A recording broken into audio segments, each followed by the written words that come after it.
Hello bachcho, let's see the question. And the question says that if f of x is equal to sine 3x divided by x, if x not equal to 0 and k divided by 2, if x is equal to 0 is continuous at x equal to 0, then we need to find the value of k. तो हम लोग क्या करेंगे, सबसे पहले हमारा की concept लिख लेंगे जो यहाँ यूज करने वाले हैं, और जो की कॉन्सेप्ट यहाँ पे यूज होगा वो होगा कंटिन्यूअस फंक्शन का. So function f of x is said to be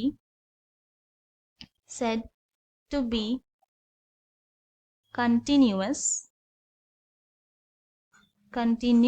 at x equal to a if limit x tends to a f of x is equal to f of a such that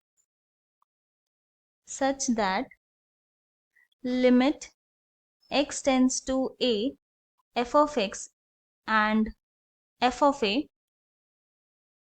exists.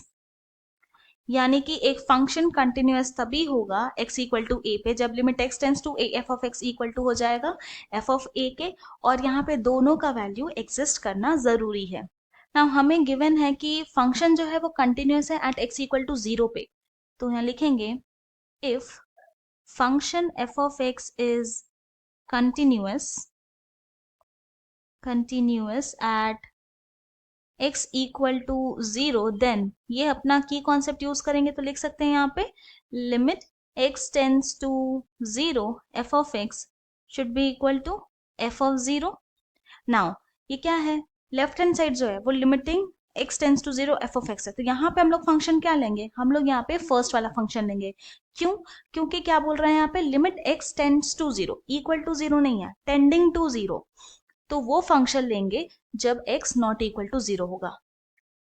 तो यहाँ लिखते हैं this implies limit x tends to 0, फिर function होगा sin 3x divided by x equal to, right hand side क्या होगा, function at x equal to 0 क्या है, k डिवाइडेड बाई 2, तो यहाँ लिखेंगे k डिवाइडेड बाई 2.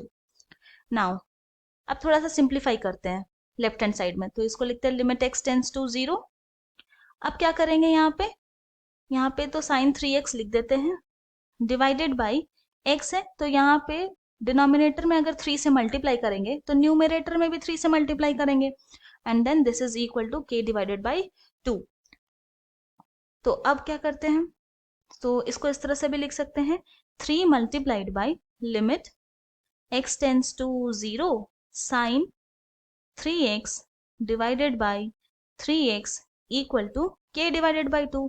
और हम लोग जानते हैं कि since limit x tends to 0 sine x divided by x equal to क्या होता है 1, तो अब इस प्रॉपर्टी का यूज करेंगे तो हो जाएगा हमारे पास this implies 3 multiplied by 1 equal to k divided by 2.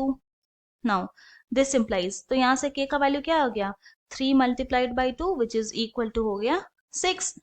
तो therefore the value of k is 6, और ये हमारा फाइनल सोल्यूशन है. I hope you have understood it well. Thank you and best of luck.